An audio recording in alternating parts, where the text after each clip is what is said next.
Bismillahirrahmanirrahim. Assalamualaikum warahmatullahi wabarakatuh. Shalom. Kami dari Akademi Farmasi Amasi Makassar akan memaparkan sebuah video mengenai materi pengelolaan produk non-steril. Selamat menyaksikan. Adapun nama anggota dari kelompok 2 yaitu atas nama Dinda Dwi Puspa Budiono dengan NIM 21040AF. Saya atas nama Dwi Harnum Maharani dengan NIM 21041AF. Perkenalkan, saya Dwi Putri Maharani dengan NIM 21042AF. Perkenalkan, saya Febrianti Ahmad dengan NIM 21044AF. Perkenalkan, nama saya Friskila Bernadetta Irare dengan NIM 21045AE. Produk farmasi. Produk farmasi merupakan kegiatan membuat, merubah bentuk, dan mengemas kembali sediaan farmasi steril atau non-steril untuk memenuhi kebutuhan pelayanan kesehatan di rumah sakit. Produksi obat. Produksi obat merupakan kegiatan membuat, merubah bentuk, dan pengemasan kembali sediaan steril atau non-steril untuk memenuhi pelayanan kesehatan rumah sakit.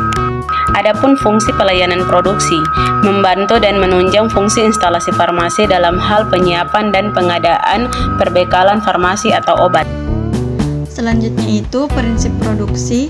Produksi hendaklah dilaksanakan dengan mengikuti prosedur yang telah ditetapkan, memenuhi ketentuan CPOB yang menjamin, senantiasa menghasilkan produk yang memenuhi persyaratan mutu, serta memenuhi ketentuan izin pembuatan dan izin edar. Selanjutnya, syarat produksi. Yang pertama itu, sediaan farmasi yang diproduksi oleh IFRS atau instalasi farmasi rumah sakit harus akurat dalam identitas, kekuatan, kemurnian, dan mutu. Yang kedua itu, pengendalian proses dan produk untuk semua sediaan farmasi. Produk obat non-steril. Subinstalasi produksi farmasi membuat perencanaan produksi obat-obat yang dibutuhkan selama 1 bulan dan mencatat realisasi kerjanya. Perencanaan produksi dibuat untuk bulan berikutnya berdasarkan permintaan barang dari subinstalasi apotek, pegawai distribusi farmasi, dan persediaan minimum produksi. Selanjutnya, dilaksanakan dalam kegiatan harian. Kegiatan yang dilakukan dalam produksi non-steril yaitu pembuatan, pengenceran, dan pengemasan kembali. Yang kedua, ada pertimbangan dalam merencanakan kegiatan produksi. Yang pertama, ada ketersediaan fasilitas alat, bahan baku, dan fasilitas quality control. Yang kedua, tenaga yang ada. Yang ketiga, pertimbangan nilai ekonomis dan prioritas pelayanan. Selanjutnya ada persyaratan praktis untuk wadah, yaitu kering, memastikan agar partikel asing tidak masuk dalam sediaan obat. Tutup wadah harus memberikan perlindungan. Wadah dapat ditutup kembali. Sterilisasi harus dipertahankan. Wadah harus menyajikan informasi tentang sediaan obat. Wadah harus memberikan penggunaan pada penderita. Spesifikasi metode pengujian dan metode pembersihan.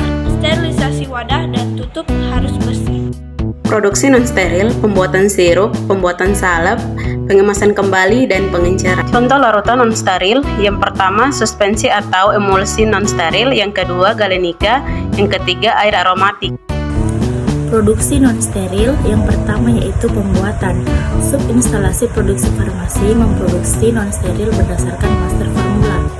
Produksi obat dilakukan dengan mengisi formulir pembuatan obat. Pada setiap tahap pembuatan harus diparaf oleh petugas yang mengerjakannya. Formulir pembuatan obat dibuat berdasarkan per item obat. Pengemasan dan pemberian etiket dilakukan setelah produksi obat atau pengenceran antiseptik selesai dibuat dan diperiksa kembali. Setelah selesai pengemasan, maka penyedia harus mengisi lembaran atau formulir pengemasan yang berisi tanggal produksi, volume, dan kemasan. Kemudian diparaf. Selanjutnya, formulir pembuatan obat, formulir pengemasan, dan etiket diparaf atau diberi cap oleh penanggung jawab sebagai tanda obat bahwa sudah diperiksa dan didistribusikan. Yang kedua yaitu pengenceran. Pengenceran dilakukan berdasarkan urutan seperti yang terdapat pada formulir obat dan pada setiap tahap harus diparaf oleh petugas yang mengerjakannya. Pengenceran misalnya pembuatan alkohol 70% dari alkohol 95%. Yang ketiga yaitu pengemasan. Penyimpanan hasil produksi dipisahkan antara obat dalam dan obat luar yang masing-masing disusun secara alfabet. Obat yang lebih dulu dikeluarkan adalah obat yang lebih dulu diproduksi dengan mempertimbangkan waktu kadaluarsanya. Setiap pengeluaran obat dicatat dalam kartu sediaan. Merupakan suatu cara atau perlakuan pengamanan terhadap makanan atau bahan pangan, agar makanan atau bahan pangan baik yang belum diolah maupun telah diolah dapat sampai ke tangan konsumen secara kuantitas maupun kualitas. Pengemasan berfungsi untuk menempatkan suatu hasil pengolahan atau produk industri agar bentuk-bentuk yang memudahkan dalam penyimpanan, pengangkutan, dan distribusi. Kemasan primer yaitu kemasan langsung dengan bahan obatnya. Contohnya ada botol sirup dan tube. Sedangkan kemasan sekunder yaitu kemasan yang digunakan setelah kemasan primer. Contohnya kardus obat. Pengemasan. Yang pertama ada fungsi pokok dari suatu kemasan obat adalah mewadahi sediaan obat agar tidak membiarkan menjadi bagian dari lingkungan. Kedua, perlindungan adalah fungsi kemasan yang paling penting. Sediaan obat harus dilindungi secara fisik seperti lembab, oksigen, cairan, kotoran, kontaminasi, dan cahaya matahari. Ketiga, memberi identitas terhadap isinya secara lengkap dan tepat. Keempat, dapat digunakan secara tepat, mudah, dan aman. Itulah tadi pemaparan video materi dari kami. Semoga apa yang kami sampaikan dapat bermanfaat bagi teman-teman semua. Saya dan teman-teman mengucapkan terima kasih.